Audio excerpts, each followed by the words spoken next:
Hello everyone. चलिए दोस्तों, हम लोग देखेंगे 25 जीके जीएस का प्रश्न है, काफ़ी इंपॉर्टेंट है एसएससी जीडी का और सभी एग्जामिनेशन के लिए इंपॉर्टेंट है। SSC CGL, CPU, CHSL, state PCS, जितने भी जीके जीएस के प्रश्न पूछे जाते हैं उसके लिए इंपॉर्टेंट है ना। तो पहला प्रश्न है, खाली स्थान।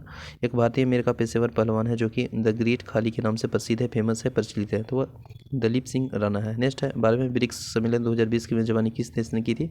तो रूस ने किया था। नेक्स्ट है, 18वीं शताब्दी में भारतीय युद्धों के संदर्भ में पैदल सेना सैनिकों का इस्तेमाल किए जाने वाला बंदूक को क्या कहा जाता था? मस्कट कहा जाता था।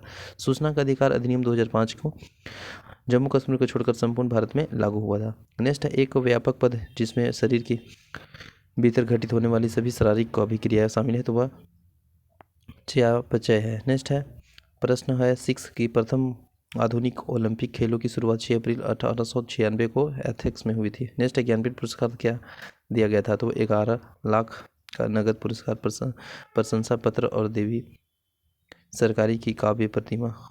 ठीक है। नेक्स्ट है, विविधता के मानव में आँख की जो समंजस शक्ति क्षीण हो जाती है। नेक्स्ट है, कुल्लानालूल एक नृत्य प्रदर्शित किया है और कहाँ पे किया जाता है? तो आंध्र प्रदेश में। 1920 के दशक के शुरुआत में एक उग्रवादी गुरिल्ला आंदोलन आंध्र प्रदेश की गुडेम पहाड़ियों में फैला गया है। नेक्स्ट है, पंजाब का कौन सा त्यौहार पारंपरिक रूप से रबी फसलों की कटाई से संबंधित है? तो बैसाखी।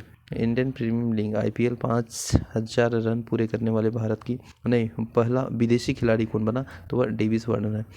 व्योम मिस जो कि जनवरी 2020 में खबरों में आया, एक क्या चीज़ है? एक इसरो द्वारा विकसित ह्यूमनाइट रोबोट है। दिल्ली के सुल्तानों के शासनकाल के दौरान एक पांडुलिपि तैयार करने के लिए 4 चरण आवश्यक होते हैं। निम्नलिखित में से कौन सा चरण इनमें से एक नहीं है? तो इसमें से जो एक नहीं है वह है पाठ की संपादित करना। नेक्स्ट है, अशोक चक्र के सम्मानित होने वाले प्रथम भारतीय महिला कौन है? तो नीरजा भनोट है। नेक्स्ट प्रश्न है, भारत की किस राज्य में सोने का भंडार है? तो कर्नाटक में। निम्नलिखित में से कौन सा पदार्थ एक उदाहरण नहीं है पदार्थ का? तो वह गुरुत्व नहीं है। भारत की जनगणना 2011 के अनुसार बिहार की जो साक्षरता दर है कितना है? तो 63.82% है। किस योजना के तहत भारत सरकार के अक्टूबर 2020 में संपत्ति कार्ड को भौतिक वितरण शुरू किया है? तो ये क्या है? ग्रामीण क्षेत्रों में गांवों के संरक्षण और तात्कालिक प्रौद्योगिकी के साथ गांवों का मैपिंग। कौन पूर्वी बंगाल के एक वकील थे जो कि असहयोग आंदोलन के विशेष रूप में सक्रिय है? तो चित्तरंजन दास थे। नेक्स्ट है, भारतीय संविधान के किस भाग में राष्ट्रपति के चुनाव के संबंधित नियमों का वर्णन किया है? तो वह भाग 4।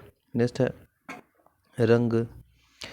रंगन थीटू पक्षी अभ्यारण्य कहाँ स्थित है? तो कर्नाटक में है। भारतीय गणतंत्र के विदेश मंत्री एस जयशंकर ने 16 सितंबर 2020 को वीडियो कॉन्फ्रेंसिंग के माध्यम से IBSA विदेश मंत्रियों को व्यापारिक बैठक की अध्यक्षता की है। नेक्स्ट है, GDP अफगानिस्तान को अंतर्निहित मुफ्त डिफ्लेशन भी कहा जाता है। GDP का प्रमुख उपयोग है वह किसी देश के जो अर्थव्यवस्था की स्थिति की आकलन करना, एनालिसिस करना। तो आई होप सेशन अच्छा लगा होगा, लाइक कीजिएगा। एज ए रिवीजन के रूप में हम लोग बहुत कम टाइमों में 25 प्रश्नों को देखे हैं। Thank you. जय हिंद।